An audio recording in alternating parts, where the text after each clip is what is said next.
This week I got to catch up with DJ Skills, the official DJ for TYuS. He's in the building, live and direct. DJ Skills.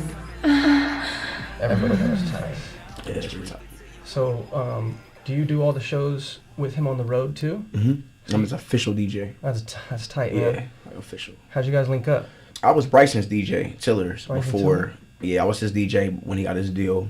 He got new management, and they basically got everybody out of there. Understandable, that's how shit works. My boy Steven was doing like the marketing behind Bryson, kind of like all the promo and shit like that. He's the one who linked me with TYuS. You know, he was like, yo, I got this dude. He's dope. He's a, singer. He makes his own shit. Like, he records his own music. He makes his own beats. And I was like, for sure. Like, they flew me out to New York, and I met TYuS. And I think this was like maybe 2 years, like a year and a half ago. Because he's had a deal for a year. It's about a year and a half ago. So how'd you link up with Bryson Tiller? Man, my my homeboy, which is kind of my manager, but not really. It's like friend manager. He's actually the one who helped Bryson get started. And this was maybe 2014 is when I really became like his DJ. His name was Stefan. He was really like, bro, it's just skills, this is Bryson. Bryson was staying at his house, and it was maybe, I say about 6 months into like just getting to know Bryson and everything. We went to LA, and we stayed in this big ass like beach house. I mean, not beach house, this big old like mansion type of house. And that's when RCA came. And then like I remember they had a little notepad and was writing down the songs that was on Trap. So there's maybe like 4 songs on that whole thing that didn't make it that I thought were dope as shit. But that's ended up being Set Me Free. I mean, Set It Off. Set It Off was on there. It's actually an old ass song. Really? Yeah. And that was one of the ones I thought was dope. After he got his deal, he just got new management, and they really just got a whole new team. But we're still cool to this day. Like, I just talked to Bryson like maybe a couple of weeks ago. That's what's up. Hold on. Like, see, this is how far me and Bryson go back, from 2014. And then I remember when he was just like, Skills, one thing I can tell you is, make sure you keep the people around you who like is really gonna benefit you. He was like, if they're not really benefiting you and helping you out, you kind of don't want to like surround yourself with them people. And that's kind of why he didn't want to stay on the path of Stefan and them, because they didn't really want to grow. Got you. And with me coming in with Stefan, Bryson didn't really want to work with him.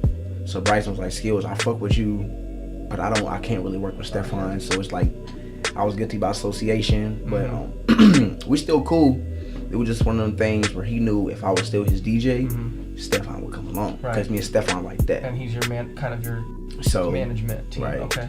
Is he based in the United States? Who's that? Bryson? Stefan, yeah, from Kentucky too, from Lexington. So tight. Bryson was in Louisville, and when he was going through some hard times, and he started staying with Stefan at his mom's house. I started DJing. I do MMA too. So the same year I started fighting, I started DJing. My freshman year of college. That's and crazy, dude. I remember I downloaded this little DJ app. This little DJ program on the computer, because we had a dorm room party. I was like, fuck it, shit, I'll DJ. I downloaded this little thing. I had a lot of music. And people were like, bro, you dope. Like, you actually a dope little DJ. And I was like, that's kind of cool. Like, yeah.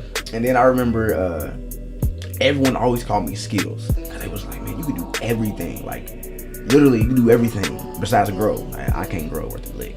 I'm just short shit. They were like, everything but grow. Everything. So I became Skills around like on the football team, and I played football and baseball in college. What position? Running back and center field. Tight, man. I was center fielder, wide receiver. Yeah, man. I love center field. Fast. Same here, bro. It's like you're in a little bit of control. You have say over left and right. If there's something I'm diving for, I'm diving for that. Every people my knew ball. If a ball's in the air, I'm going to get it. I'm gonna get it. Yeah. Yeah, man. But and I didn't really get serious until, like I said, about 2014, when I actually got serious in DJing. That's when I met Bryson, and we started traveling and shit like that. I would never forget the time where Drake actually followed Bryson on on his Twitter, and then DM'd him his number and said, hit me up. And we all was in the car freaking out like whoa, what did that just happen? We thought it was a parody account. Oh, gotcha. And I remember I said, though, this is when, I think that was the moment when I really was like, I'm actually going to be doing this. Like, I'm going to be a freaking DJ. Like, this is about to be crazy. and then that ended up falling through. But then maybe like maybe 5 months after that, I got the situation with TYuS. TYuS, okay. So I've kind of always been moving and grooving when it came to music. Definitely. And just being available to answer the phone and answer emails and say yes, and not already be tied down to something else or signed to some other situation. Right. You had the freedom to pick up that phone and be like, all right, let's go. Man. Let's meet TYuS. I've done that. I've done like 6 TV shows. I've done American Ninja Warrior. Dude, I like that show, man. Yeah, shit's on my phone. It was tight. That's dope. And I just filmed this show for TLC. It's called 90 Day Fiance. That shit about to be funny, man. It's crazy. Yeah, it's like my first reality show that I've done. The other ones was kind of like American Ninja Warrior. I've done Breakfast Skull Challenge with Stone Cold Steve Austin. Tight, dude. I've done a lot of stuff within my 26 years of living. When you and TYuS linked up, did you guys immediately start playing shows together, or did you get in the studio together first? Right. Now, he wasn't doing shows. This was before he got signed or anything. It was more so building a relationship with TYuS. You know, just because like in music it's different, man. Like you can't just bring people on the team once you're already popping. I just came really building my relationship with TYuS. You know, showing how loyal I was, and not even just in the music, but as a friend, as a brother. You know, because music to me is lifelong. You know, it's not something I'm doing just for a check. It's something I'm gonna do. If I'm DJing, I'm gonna DJ the exact same. I'm gonna turn up the exact same as if there's 20,000 people or if it's 2 people. Exactly. I'm gonna turn up regardless. I feel that. I'm the same way, bro. Man, like it doesn't matter what the crowd is. It doesn't matter the demographic. I'm gonna turn up. For sure. And so I love music, and that's what I was really building with TYuS, is to let him understand and let him know that, you know, I'm gonna love you like a brother. You know, it's beyond music with me. So, which is why Bryson still messes with me, because he knew that I wasn't trying to dick ride nobody. I don't know if I can say that, but I wasn't dick riding anybody. You know, I love music. So, yeah, he's in the process of signing with the new manager. Like now, he's in LA, and he still like Skills. Yeah, he still be my DJ. I'm not worried about that. You know, he's already told me, man, you can replace the DJ, but you cannot replace the skill. Like this is different. You know, so I thought that was pretty dope. Yo, my name is Brenboy, and right now you're tuned into Rip City Basement, you dig? DJ Skills. Yeah, definitely. It shows he really trusts you personally and not just your position. Right. Because I've performed with the house DJ who's just there to play the tracks, you know? Man. And I've brought my own DJs at shows, and the chemistry you have between your DJ, because it's like another band member. Right. Is that how you guys perform? Is like you go back and forth, or do you guys already have a preset? Yeah, preset. When we rehearse, you would get a set, and we'll just rehearse them songs, how we gonna do it, what we gonna say, the breaks in between each song. Dope. I mean, it's just simple rehearsals. Sometimes we'll freestyle it, and that's just me because I'm an entertainer. Like, I'm always policing the crowd, you know. So we have a set for the songs, but like sometimes you'll freestyle certain things, and so with TYuS, you know, he might like Skills, cut that, you know, and he might say something. He might sing a cappella, but it's that chemistry that you know between you and the artist. That's like, it just happens naturally, where y'all not like, what you gonna do? What you say? No, Right. Yeah. You know, finicky. You're like, oh wait. No, it flows. That's what's up. I think that's one of the dopest things about like traveling and DJing is, first off, just the hospitality you get is fucking phenomenal. Like when you have your writer, you know, all the thing you need your laptop. If you want CDJs, turntable, whatever you want, you're gonna have that shit. Like, set up. You don't break it down. You don't set it up. It's already set up. Mic check. We out of there. Hotels, food.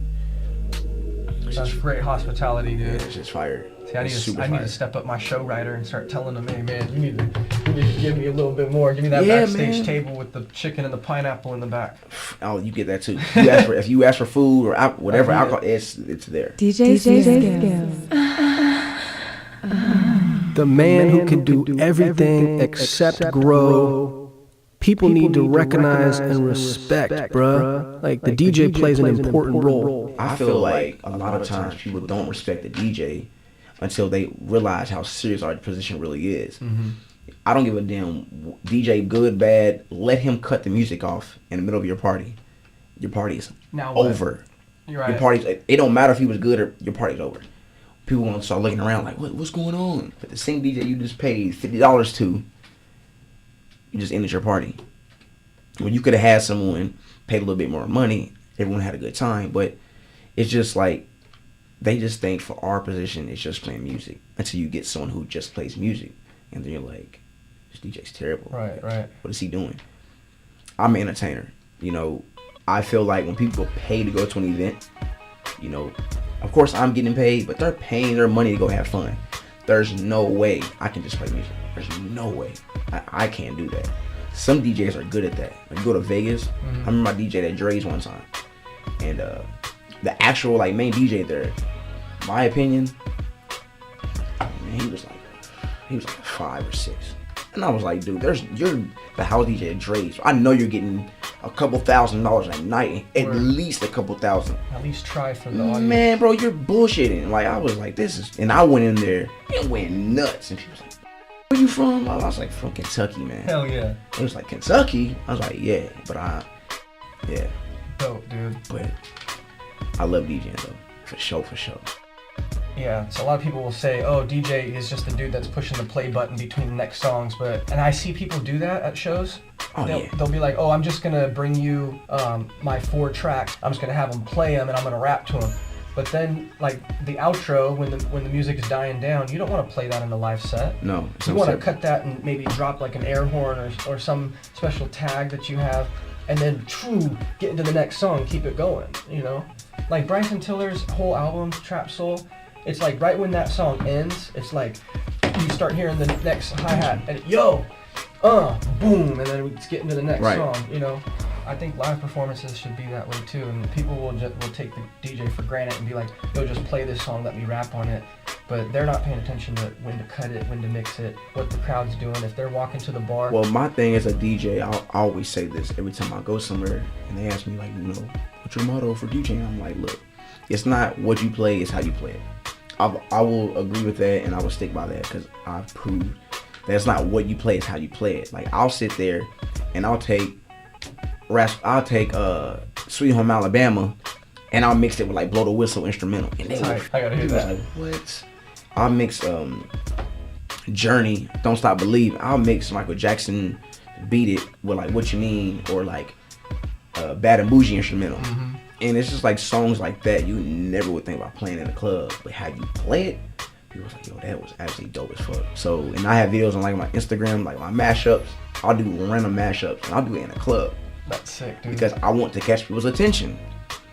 You know, as a human, our attention span be only 2 minutes or something. Right. Man, and within that time, you got to do something to grab people's attention. It's just like, what is this? You want their face to be like, what am I listening to right now? Then as soon as that instrumental comes on and it mixes together perfectly, they be like, yo, that shit was fucking dope. Right. Now I do stuff like that. DJ Skills. You dance behind the turntables? Oh man, I go on stage and dance. I'm an entertainer. Oh, dude, that's lit. When the like, DJ leaves the table and comes out to do something crazy. Let me see, my videos on my Instagram be nuts. See, like, I do shit like this. Yeah. This was a TYuS show, actually. Where is this at? Is this Hawthorne? That's Hawthorne. Girls going crazy in there. Like, see, I like interacting with the crowd, man. Sure. I don't know, it's just way more fun. How long you been here for? I've been here a year and 8 months, maybe. So I went to school for music production. I mean, and before that, I had already worked in like an analog studio, mixing my own mixtapes and shit. Right. But I was like, you know, I want to learn exactly what these guys are doing, so when I'm in the booth, I can make their life easier and quicker. Mm-hmm. And so I just kind of dabbled in all that stuff, and then they said, all right, after the program, you should go intern somewhere. So I went up to Washougal, Washington, interned at a studio, and I was like, the internship is cool. You get to be in a studio for free. Right. Free studio time? Hello?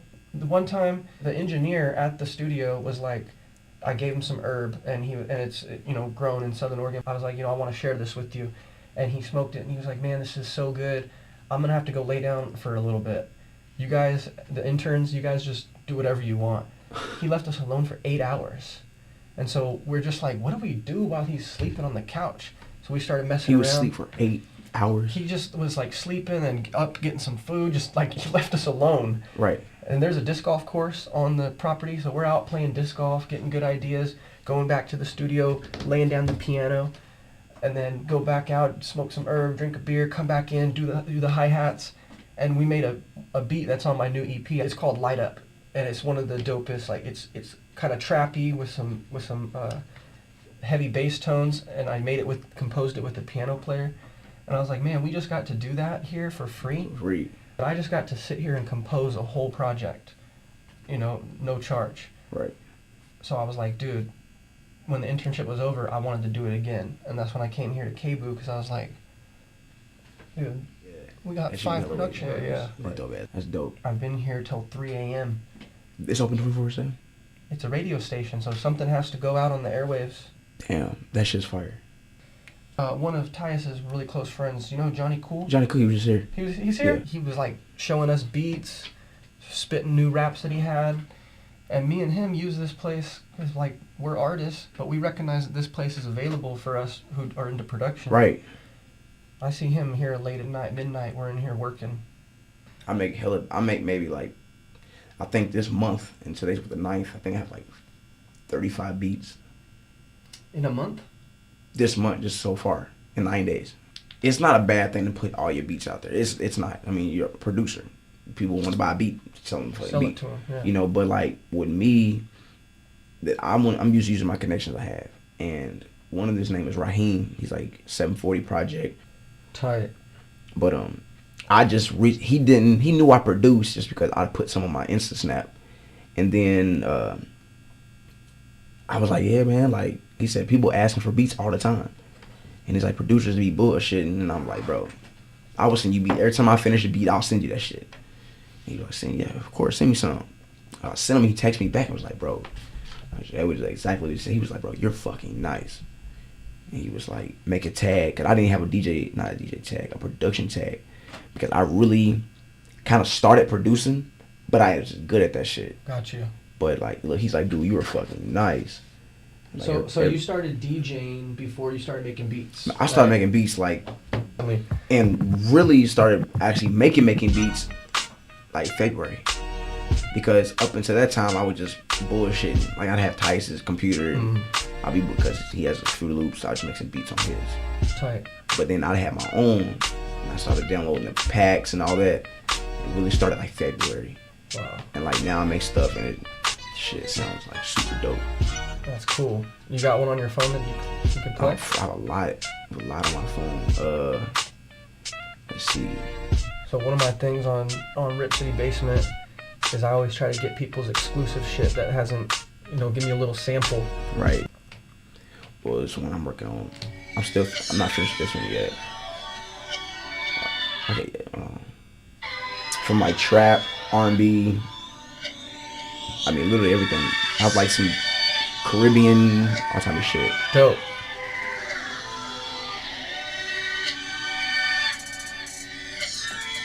You probably won't be able to hear the bass on here, but the bass is 808s on this crazy. Like super crazy.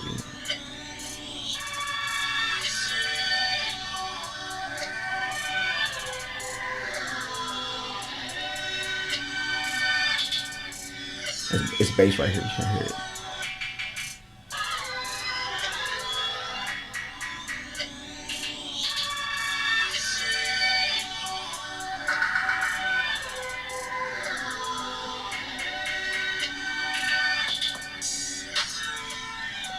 So when you're making these, do you have vocals in mind of who you're making it for? A little bit, You yeah. kind of like see, you're like, I could picture so and so. Yeah. Okay. Yeah. Exactly what I do. That's tight. And then like, I might think of something in my head and be like, yo, I think that shit'll sound dope. And I'll go and lay it beat. That's the good thing about producing is you can hear some shit in your head, Mm-hmm. and then you can just put it on the computer. Right. I think that's pretty dope. I went from Pro Tools back in like 2012, and then I switched to Ableton like 2 years ago maybe, because I could just go pencil in beats. I could go boom, boom, and then Well, put there's it a on. piano roll that you have on Fruity Loops too. You can just pull up. Got you. And put in all your shit. That's tight. That's what I do. I do like piano roll. I can put in like hi-hats. I'm gonna put a certain half beat or all kind of shit. As an MC, I know where my position is gonna be. It's gonna be gripping a mic, but there's always something that, like, I'm interested in the things that I know I'm not gonna be doing, like DJing. Right. So I'm DJ Brenboy, but I'm a radio DJ. I'm sliding, I'm not a performance DJ. Right. But I really admire it because I'm like, man, it's never gonna be me, but I love it. Same thing with barbers. Like, I'm really into haircuts. I follow barbers online. I'm never gonna go to barber school, but I like respect the art. I'm actually pretty dope at cutting hair too. Are you really? Yeah, and I don't never like. I think it's because I draw. I'm a very artsy type of motherfucker. That's tight. I like cutting hair. When I was playing football in the locker room, a summer daily doubles comes around and everyone wants their head shaved. Right. So they, 2 or 3 people bring razors. All right, haircut time. Your helmet, you're not fitting in the helmet. We're shaving your head, right? People would say, "Oh, Bren, you got good haircuts. You give me a fade, But I'm gonna try, and I always messed it up. People were always like, "Oh shit." Never happy with it. So I was like, I'm never gonna go that route. But I'm like a big fan of barbers. If there was an Olympic contest, I'd go buy tickets to it and watch it. Watch people cut hair. Yeah. Man, I've seen some dope barbers online before. Like super dope. My shit goes way too fast. I just need a lineup like every show. I showed them all skills, but I need a lineup. You just got one yesterday, but I need one today. I need one today. That was yesterday, man. Matter of fact, I made 2. I made one when I wake up, and then I made one before I go on stage. 5 Let's o'clock go. comes around, it's coming back, man. It's coming back, man. It look fresh. Yeah, fresh to death, live and direct, finna bring it to your neck. Brenboy and DJ Skills in the basement. There we go. Do you have any DJs that you look up to? Like when you were first starting off, did you ever have someone you kind of tried to emulate their style or anything? Nah, I like Chris Brown because he's an entertainer. Yeah. I wanted to be an entertainer. DJing is fun, but I just love entertaining people. So it wasn't like I want to be a DJ that I can scratch, I can blend, I can do everything DJs can do. More so, I just like entertaining. I feel like that's my role. That's my role as a DJ, is to entertain people. People book me, they know they're gonna get a show. I'm gonna do backflips, I'm gonna hump your girlfriend on stage, You do it all, bro. I'm doing all of that, and I'm gonna be that. spinning good music, and shit's gonna actually make sense, because I'm not a press play DJ neither. Word. I'm not one of them DJs who's gonna press play, and then hit play. My shit's gonna flow. The whole party's gonna flow, and I'm gonna go out there and do a backflip. I've always had to catch myself too, because Ty is more R&B's more like chill, and I'm not. So that's actually made me and taught me to like calm down a little bit, because I be OD, and then I can't do that with TYuS. So I now know, like I said, when we do more shows and we actually do a tour, I'm gonna learn more just about myself as a DJ. And a touring DJ is different than like a club DJ. It's different than a radio DJ. So I don't know. I've learned a lot in the past year. Yeah, you gotta know your demographics. Definitely. For sure. I see I'll see some people go to like a low key open mic or a poetry slam or something like that, and they try to get so hyped. But it's like, man, that's good that you know how to do that for a different setting, but this particular night is about a different vibe. Right. So it's like you got to know your demographics and you got to tune into that frequency of energy, and the person who can see it and like judge the demographics and know how to work it, that's the person who's controlling the set. Right. That's where I'm at. Yeah, and I see that. Definitely. That's cool. I love putting smiles on people's faces. I love people to have a good time, and I feel like my energy like brushes off on people. I've actually dove, rolled, hopped up and done a backflip in the middle of a game before in high school. And people were like, what the fuck? I've never seen anyone do that. I only did that because I knew the crowd was gonna be like, oh. Yeah. It's only that I've done that. I've tried to drop kick someone in a fight before, like MMA. I only did that just because I knew the crowd would go crazy. So, yeah. It's like I could do just regular flying side kick, but I'm gonna use both feet on this. Yeah, definitely. And it failed, but it's all good. I won the fight, but I missed that drop kick. Gotcha. It was still dope though. The crowd was like, what the f-? Wait, when you missed, usually you tagged him but didn't connect good, or did Because you? he was like maybe 6'2". He was huge. But I'm small, man. 5'3", yeah. Yeah. Right. He was definitely, DJ Skills can do everything except besides for grow. Man. I'm gonna get a shirt made like that. DJ Skills. Oh my God. and then put on the back and do everything but grow. Everything but grow. You only shrink. You don't grow anymore. I'm finished growing. It's a wrap. That's why I've accepted it. Small.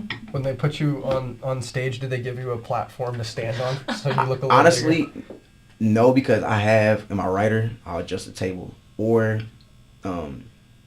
I change like the CDJ height because I don't put them on the actual case. I'll take them off the case. Got you. I'm good. You'll be good. Yeah. As long as it looks like you're down there, you still have some room to bend over. You Yeah, like I'm good. This. We're like, man, that guy's a little short. Sitting there DJing, the table's like right here. And I'm DJing yeah, like this. Yeah. He's like, where's the DJ? I'm just like, hey, turn up. Yeah, make some noise. Damn. That's funny, man. I'm glad my voice is not like small. Like, yeah, guys, I'm here turning up. Right. We're having a fucking ball. You know. Hi. It's so silly. What's your name? DJ Skills. I'm here to wreck shit. I'm here to wreck shit. Yeah. Taking over. Yeah. Oh, my bad, lady. Say yeah. Huh? What? They laughing at me. That means I must be having a good time. Okay. Peace. I'm out. And then I'd like step off my stool. I'm going. I don't know why that's not small people like sound. Yeah. Rip City Basement. Yo. My name's Brenboy. I'm chilling with DJ Skills, the official DJ for TYuS. Portland, Oregon represent us. Cream, get the money. $1 bill, y'all. Any ideas behind like making a whole album for somebody or like hosting mixtapes type of thing? Me, personally, I feel like as an artist, you should put your budget first behind your marketing. And the reason why I say that is because there's been too many times where I've seen good artists waste money on a whole entire EP or whole entire mixtape and they have no fan base. So what I say is, what's the point in putting out EPs, albums, and mixtapes and you have no fan base? Or who are you selling it to? So if you put out 4 mixtapes on the same platform, you have the same fan base. So what if you have 4 songs on your whole EP that are legit bangers? No one's gonna hear them. So why not put your money behind promoting a single, building your fan base, then put a project out? Artists don't understand that. So I keep it real. And they send me music, I'm like, it's straight, bro, but you're trying to put an EP together, no one's gonna listen to that shit. And that people don't like hearing my advice, but it's the truth. It's like, what is the point? You know, you put, I don't know how much studio time is because I get free studio too. But if my ass has to pay for studio time, a DJ to host my mixtape, put it out on the platform, if I'm gonna promote it, you waste so much money. And videos, why not get your top three singles you think is gonna be your singles and put them out every 3 months? But you have to promote them like motherfuckers. So the amount of money you'll spend for a 16 song, 14 song EP, you can spend on 3 songs and actually push those, get a lot of plays. People like, yo, who is this dude? He's dope. Another single, bam. Oh shit, this dude is dope. Another single, yo, this dude's fire. Right. EP. Now you have a lot of listeners. People gonna listen to your shit. You gonna get paid from Spotify. That's a simple way that a lot of artists never. No one tells them that. But see, I've been around and I run to email on my phone, so like I see what the label says and I know how shit works. But see, people, I'm gonna put a mixtape out. I just dropped the album. I'm gonna put my mixtape out. I'm like, bro, for what? Like, why? Right. You know. So that's my advice. If someone wants to pay me to host a mixtape, I'm gonna do it. But I'll still keep it real. Like, bro, you're wasting money. Yep. That's what's up. Well, think about Uzi. Uh-huh. Think about Lil Yachty. Think about what XXX, whatever the dude's name is. Can't keep my, look at me now. Can't keep my dick in my pants. That guy. Man, one song. And they promoted the hell out of that. You go look at his SoundCloud. When that first song started popping, I did. Man, that Look at Me had 200,000 plays. It has over, I don't even know, millions now. Right. His other songs, 90,000, 100,000, 20,000.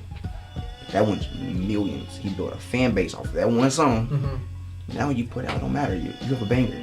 And the same with Uzi. Uzi put out Money Longer. Is that You Was Right?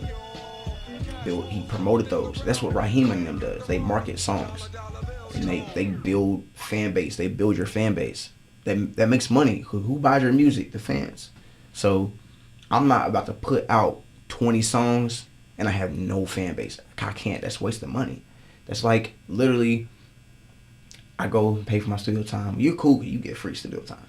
But I pay for studio time, pay my DJ to host my mixtape, and then I put my EP out or I put my mixtape out and I promote it, and no one's really listening to it. I'm just like, why? Is my music not good enough?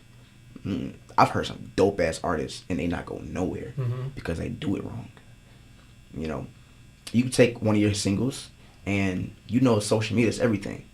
Why not take one of your trappy singles and pay? You can pay a DJ $300 or $400, whatever, to host your mixtape. Why don't you pay one of these Instagram famous people to do a video with your song playing? And then the music that you put in that whole EP, you could have done that to 2-3 of your songs. And now you popping as artists because people are like, yo, this is one dope. song that hot chick with the big booty was posting. And they'll do it for money. No one thinks that. And if I was an artist, I'm putting my money behind my marketing. Fucking mixtapes. Like, that'd be cool. But when you go to perform, people are gonna sing it, maybe 2-3 of your songs, and the rest are gonna be like, oh, this is cool. Right. I want them 2 or 3 songs to be the ones everyone knows and everyone knows me. So I'm gonna put my money behind those. I feel that. DJ Skills. That is very smart, man. A lot of people in Portland, a lot of people that come on the show too. Well, I will say a lot of people that come on the show, they're trying to learn the business part of it. Mm-hmm. But I run into a lot of people that they say they're an independent artist. Right. And that means they want to do everything independent. And I say, man, I'm an independent artist. When it comes to the art, I write all the stuff. I make sure my hand is in the production. But I'm not an independent businessman. Indeed. Because business is trading goods and services, and you can't trade with yourself. Right. And a lot of people in the town want to be like the first person, or they want to be amongst the people to blow mainstream. So they think that they got to have everything themselves instead of reaching out to some of the major help, you know, that are in the major leagues, And if people would just take those strategies in the minor leagues or in the local level, they could probably get themselves out of that local level. Of course, man. I mean, with all the drug dealers, with all this drug money, with our rappers, y'all can have, man, like, money talks. And with these social media platforms, that's how people pop today. Everybody who popped today is because of social media. Like Yachty, SoundCloud and Instagram. Uzi was the same, especially the XXX dude. I don't know his name, but I don't know why people don't really put their money into that. It's more so I'm gonna do a music video and have all the girls and my money in cars. No one cares because no one knows who you are. Right. So you just wasting money. But to you, it's really not wasting money because you have fun because you're a local celebrity. Well, who cares? Can you go to Atlanta and go do a show and people care what your music sounds like? No. Mm-hmm. Can you go to LA? Can you go to Texas? Can you go to Washington? Go to your surrounding, I guess, cities and see if anyone messes with you and they won't. And then I guess what I've noticed is people get content with what they're doing in their own town. Mm-hmm. Like, I love Kentucky. When I on TV shows, I shout Kentucky out. I'm not there right now because I know it's only so much I can do there. With the platforms that I do have and the connection I do have, it's just like, man, there's so much more you can do as an artist. If I was a rapper or a singer, fucking popping. Like, popping. Because it's easy. To me, it's easy. You have the right connections and the right amount of money. You got to put yourself in the position to win. But people would much rather have Jordans and, nice clothes and chains and girls. That's important and that's cool to certain people. Mm-hmm. Like, that's really cool with them. But me, man, I don't care about that shit. Like, when I'm a millionaire, then I could be like, hey, I'm cool. I'm icy right now. I agree, man. But, man, that stuff is bogus. That's why old me was really like, yeah, I'm with the girls and what the girls gonna think. I don't care about that shit. Like, I have a daughter, too. That's another thing. It's like, I gotta take care of her. So I gotta do things that's gonna be, I guess, put myself in a position to help her in the long run. Girls, cars, clothes, shoes, that shit. No, what is that? It's nothing. Because I want to be a local celebrity. That's corny. That's so, to me, that's so corny. I agree. Like, I don't know. And if you just put that stuff away for like 2 years and just get really good at the craft of what you're selling, Indeed. instead of how you look, you know, you could probably make a big leap. You know, Man. I just realized, actually, I realized last time me and Claire had a rehearsal in here with we're working on this project called 32 Bars. It's like it's a contest online, a tournament. It's judged on how good of a lyric writer you are, not necessarily your fan base or your fame, you know. So we're doing a rehearsal, and we were planning on what we were gonna wear and everything. And I was telling these guys, like, I think y'all underestimate. I got a walk-in closet. You remember me saying that? I was like, I got a walk-in closet filled with game, man. Like the brands, I'll be pulling out something that you've never seen because it came from Africa. Or I'll be pulling out a Machiavelli shirt that's from the 90s. It looks like it's from the 90s because it's from the 90s. And I've just been saving it. Some Fresh Prince of Bel-Air pants that you'll never see in stores because they don't make that brand no more. And then I went home and I was like, man, but my shoes, I got a graveyard full of Vans. I got a bunch of old shoes that I still take a toothbrush to. My Air Force Ones I bought with the gum soles that I bought 5 years ago. They're still white. You know, I clean them, but I was looking around like, dude, the last pair of shoes I bought were some high-top Vans, and it was 2 Octobers ago. And I haven't bought a pair of shoes since. Yeah. And here I was thinking, like, you know, because everybody, when I step out, if I'm around here, you know, I'm not, you know, but when I step out, people are like, they're always tugging on my stuff, any jewelry that I have or any clothes. But I was looking at my shoes and I'm like, man, I haven't cared about that shit in 2 years. And the last pair was a $60 pair of skate shoes. Just because my mentality, and I didn't even realize that I wasn't even making that a purpose. Right. I was just like focusing on, instead of being a rapper, I'm focusing on the art of rapping. When it comes to the art of rhyme saying, I'm really, really good at it now because my mind was not in trying to appear to be a rapper. Right. It was the actual art of what I'm trying to showcase. You know? Well, you know what's weird is like that interview Uzi did. He said that he didn't know how to count bars. He really did not know how to count bars. He said what inspired him to be a rapper was in high school. His friend, he said this in an interview. I gotta see that. His friend was a rapper. He was getting all the attention, all the girls. He was like, damn, I want to be a rapper. He started rapping.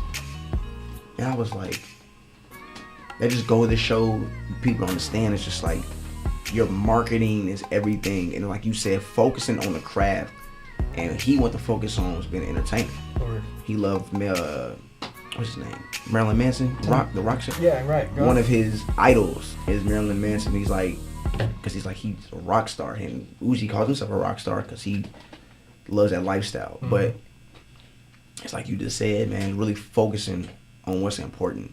And like knowing that when you're out, man, you can sit here and have all the shoes, all the car, all the clothes and girls. That shit don't mean anything.